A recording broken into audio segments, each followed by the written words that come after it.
After 8 years of working with 3D software, I can say with certainty that Blender is the most powerful for creating 3D assets for games.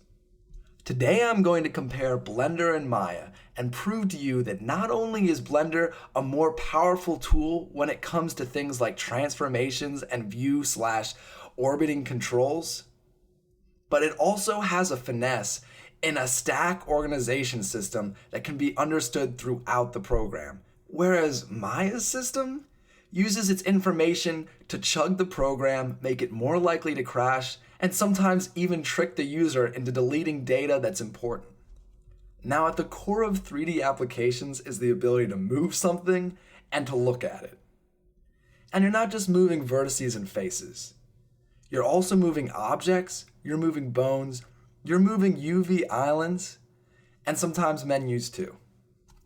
Both Maya and Blender have the 3D manipulators that allow you to grab any of the axes with the mouse and move, scale, or rotate along them. But with Blender, there's a little more here. In Blender, if you hit G as the hotkey to start moving an object, you can then select X, Y, or Z afterwards to constrain it on one of those axes. In fact, you can also use Shift X, Y, or Z to ignore an axis.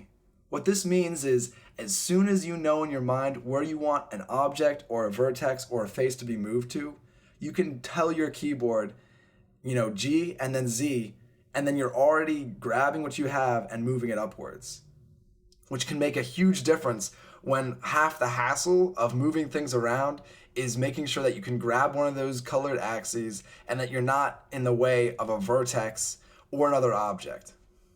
Now, Maya does have the middle mouse button to move along any axis that was just previously used. But this obviously does not compare to Blender, where you can choose any of the axes as soon as you know. Now, Blender organizes all of its data into different modes. The difference with Blender is that when you're in edit mode, it will stay in edit mode until you exit edit mode. In Maya, you can go into vertex, edge, and face mode, but if you click on an object that's outside of somewhere, while you might be trying to select vertices on the object you're in, it'll jump out to object mode. Sometimes if you click out in space, it'll jump out into object mode and you'll have to re-enter edit mode to go back in Maya. But in Blender, the modes stay separate and you stay in control. And there's actually no chance for confusion in Blender because left click is specifically used for moving things along the axes, and right click is used for selecting them.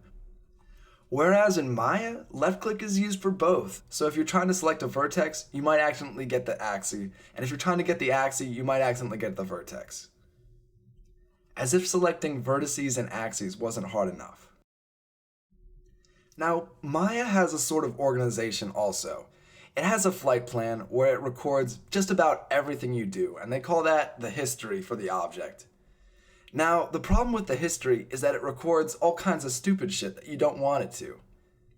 In fact, the object history is the one thing about Maya that makes it such an unstable program. While it's great on the surface that Maya tracks these modifications, it becomes a huge mess when you throw in deformers, skinning, and blend shape data with every extrusion and subdivision that you make. In fact, it's so disorganized that there's separate clear functions for deleting the data that you don't want that's surrounded by all the data that you do. I'm talking about that button that's called Clear All Non-Deformer History. If these could just be separate from the get-go, a lot of problems would be solved within Maya. If you think about it, the organizational structure here is just throw everything in one big pile. And here's another place where Blender is just foundationally different.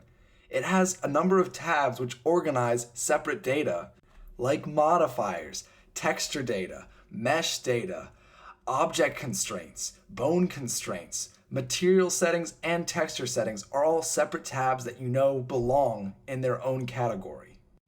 This convenience becomes a necessity when you want to apply multiple modifiers or constraints on stacks. If you want to work with multiple UV sets, multiple textures, and multiple materials for one object, it makes sense to have all those data organized into separate places. Blender's stacking system is so robust, you can leave on a whole modifier stack, including mirroring, an array, and a curve deformation, all while exporting to FBX or even OBJ. Blender handles all this information on its own, and so if you need to jump back in and edit UVs for an object that's mirrored on both sides to save texture data, it's not a problem, and the data assigned to your object isn't waiting to stab you in the back in the form of crashing and chugging frame rate. It's there to actually simplify the process so you can focus on the details that you actually want to work with. While in Maya, it's enough of a challenge to get one UV set working, Blender's UV system allows for multiple coordinate layers, which can be used to virtually remove seams, or even for complex ocean effects, all with one plane. And in Maya, it's a real struggle, because a lot of the work in setting up UV coordinates in Maya is projection and sewing. But the problem with projection and sewing in Maya is it doesn't save data like seams. So really you're doing a lot of dirty work, which just means that it's not saving seam data, and all the work you do would be lost if you significantly change the geometry. And here we go again. With Blender, it's different. Blender works similar to 3ds Max, but even better because it saves your seams no matter what. It's not dependent upon a modifier stack to keep your UV coordinates. Your UV coordinates follow you around. And you can check out my other tutorial for an in-depth look at how Blender specifically works with UV unwrapping. But the amazing thing is, at any time, you can add seams, you can remove seams, and re-unwrap, and Blender will do its best to keep the test grid perfectly aligned with minimal stretching, as well as maximizing the space in the UV scene. There's no mini game with rubber bands where it's trying to pull things apart, and I know that's 3ds Max. Now, holding on to details like seams, even when significantly altering the geometry, is cool. But holding on to all that information while the object is mirrored and while you're on an armature structure that is also mirrored is even cooler. And once again, that's just the beginning.